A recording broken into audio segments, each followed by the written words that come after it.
নমস্কাৰ জয় মা কামাখ্যা। মই জ্যোতিষগুৰু তন্ত্ৰগুৰু শ্ৰী দিব্যশ আছে। মোৰ ইউটিউব চেনেল সকলক স্বাগতম জনাইছোঁ। 2025 বাৰ্ষিক ৰাশিফল 100% ডিটেইলছ আলোচনা কৰিম। না নেগেটিভ না পজিটিভ, যি আছে আপোনাৰ হৰস্কোপত বা গোচৰত গ্ৰহবিলাক ট্ৰান্সফাৰ হৈছে তাৰ ভিত্তিত মই আলোচনা কৰিম। ৰাশিৰ ওপৰত আলোচনা কৰিম। কৰ্কট ৰাশি আলোচনা কৰিম 2025 বাৰ্ষিক ৰাশিফল কেনেকৈ কি যাব। প্ৰথমতে এইটো মাহত বা এইটো বছৰ জানুৱাৰীৰ পৰা আৰম্ভ হ'ব।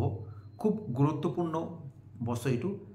4টা ডাঙৰ ডাঙৰ প্লেনেট বৃহস্পতি, ৰাহু, কেতু, শনি গ্ৰহ স্থান পৰিৱৰ্তন কৰি আছে। তাৰ কাৰণে এই বছৰ 2025 অলপমান প্ৰত্যেকটা মানুহ অকণমান লাইফ ষ্টাইলটো অকণমান চেঞ্জ হ'ব। আৰ মোৰ ভিডিও এইটো কৰি সব কনসেপ্ট অকমান বেলেগ ধৰণে ডিটেইলছ আলোচনা কৰিম। তো আপোনাৰ নিজে গম পাব কেনেকৈ কি ফল পাব।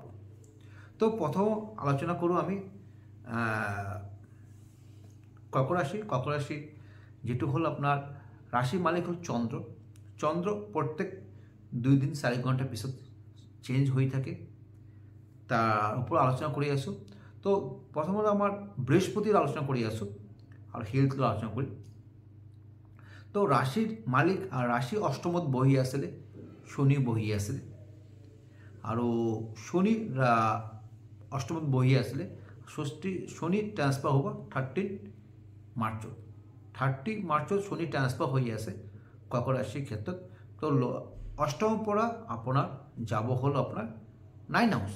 9 হাউস মানে আপোনাৰ শনি সপ্তমপতি অষ্টমপতি। শনি 30 মাৰ্চত আপোনাৰ 9 হাউস গৈছে, কিন্তু ৰাহু যুগ থাকিব। তো 18 তাৰিখ মানে 30 মাৰ্চৰ পৰা 18 মেলৈকে, কিন্তু এক মাহ 18 দিন কিন্তু খুব কেয়াৰফুল থাকবে হেলথেৰ কাৰণে। কিন্তু শনি ৰাহু কানেকশনে সৰু সুৰা এক্সিডেণ্ট হোৱাৰ সম্ভাৱনা থাকিব। বিশেষকৈ পাৰ্ট অফ দ্য লোৱাৰ পোৰ্শন, কঁকাল ভৰি বা বিষ থাকিব, অথবা আপোনাৰ মানে মাতৃস্থান, যাৰ আপোনাৰ কৰ্কট ৰাশি তাৰ মাতৃস্থান পিতৃস্থানত অকণমান হেলথ ইস্যু থাকিব পাৰে।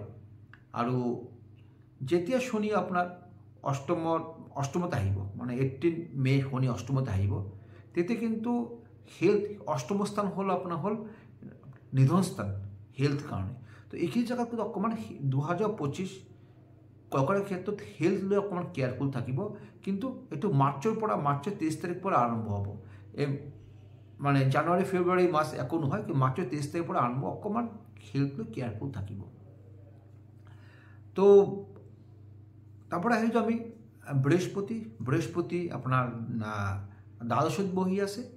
দ্বাদশত বহি থাকিলে 4 নম্বৰ ঘৰত আপোনাৰ বৃহস্পতি দৃষ্টি থাকিব আৰু অষ্টম স্থানত দৃষ্টি থাকিব। অষ্টম স্থানত দৃষ্টি থকাৰ কাৰণে কৰ্কট ৰাশিৰ ক্ষেত্ৰত অকল ভাগ্যস্থানত আপোনাৰ যেনে কষ্ট, যেনে হাৰ্ডৱৰ্ক কৰিব, তো ইমান কিন্তু ডেভেলপমেণ্ট নাপাব। কাৰণ কৰ্কট ৰাশি এইটো বছৰত অকণমান স্ট্ৰাগল লাইফ, সেইকাৰণে একৰ্ডিং টু আপোনাৰ হেলথৰ কাৰণে প্ৰব্লেম থাকিব, কেৰিয়াৰ ক্ষেত্ৰত প্ৰব্লেম থাকিব। কিন্তু এটা বস্তু ভাল, যোনে সাৰ্ভিস কৰি আছে তাৰ ক্ষেত্ৰত অকণমান বেয়া হ'ব পাৰে, অথবা আপোনাৰ কোনো প্ৰমোশন হ'ব নোৱাৰে, অথবা আপোনাৰ ট্ৰান্সফাৰ হ'ব নোৱাৰে। কিন্তু যোনে বিজনেস ডেইলি ইনকাম সোৰ্স কৰে, কাৰণ 7 হাউস 8 হাউস ভাগ্যস্থানে গৈ আছে, লাক সাপোৰ্ট কৰিব। তো আপোনাৰ যোনে বিজনেস কৰি আছে, ডেইলি ইনকাম কৰি আছে বা শেয়াৰ স্টক বিজনেস কৰিছে, তেখেত ইনভেস্ট কৰিব পাৰে অথবা তাৰ প্ৰফিটেবল হ'ব। কিন্তু আপোনাৰ যোনে সাৰ্ভিসেৰ ক্ষেত্ৰত, তো এইটো বছৰ অকণমান কেয়াৰফুল। যোনে ভাবিছে নিউ জব বা প্ৰাইভেট সেক্টৰ কৰি আছে, নিউ জবৰ কাৰণে বেলেগ জব ট্ৰাই কৰিব, দেন অকণমান ভাবি চিন্তা কৰিব। কিন্তু কাৰণ শনি আৰ ৰাহু কানেকশন পড়ে দিব। তাৰপৰে আহিছোঁ আপোনাৰ পঞ্চমপতি মঙ্গল, যিখিনি লাভ এডুকেশ্যন কৰি থাকোঁ। তো শনি আপোনাৰ 3rd হাউসে দৃষ্টি থাকিব। তো এইখিনি জেগাত একচুৱেলি কৰ্কটৰ লাভৰ ক্ষেত্ৰত অকণমান প্ৰব্লেম থাকিব। আপোনাৰ লাভৰ ক্ষেত্ৰত প্ৰব্লেম থাকিব, কিন্তু আপোনাৰ মানে 3rd পাৰ্সন কাৰণে হ'ব পাৰে, অথবা প্ৰব্লেম ফেচ কৰিব পাৰে। কিন্তু যোনে বিয়াৰ উপযুক্ত বিয়া কৰিব ভাবিছে, 7 হাউস 9 হাউস যেটা সোমাব 30 এপ্ৰিলেৰ পিছত, তেতিয়া কিন্তু বিয়াৰ ক্ষেত্ৰত খুব ভাল দিন থাকিব। তো যোনে বিয়া কৰি আছে, বিয়াৰ ক্ষেত্ৰত খুব ভাল দিন থাকিব। তো বিয়াৰ ক্ষেত্ৰত আপোনাৰ আগবাঢ়িব পাৰে, ভাল পাব। তো কেৰিয়াৰ ক'লোঁ, ভাগ্যস্থান ক'লোঁ, আৰু হ'ল আপোনাৰ উপায় দি আছোঁ। উপায় কৰিব আপোনাৰ এটা কৰি আপোনাৰ মানে হালধীয়া কৰি এটা মানে হোৱাইট কাপোৰ বান্ধি আপোনাৰ লগত ৰাখিব পাৰে। আৰু এটা সম্ভৱ হ'লে একটা আহক গছ পাত ল'ব, তাত আকৌ কৰ্পূৰ দি আপোনাৰ যদি পূৰা যিটো বডিটো আছে না, ওপৰৰ পৰা আপোনাৰ মূৰৰ পৰা যদি ভৰিলৈকে আপ এণ্ড ডাউন হাতবাৰ যদি কৰিব পাৰে, তেনে কিন্তু আপোনাৰ নেগেটিভ এনাৰ্জি কাটিব আৰু ভাল ফলটো পাব। যদি মোৰ ভিডিঅ' ভাল লাগে, like and share and subscribe কৰিব পাৰে।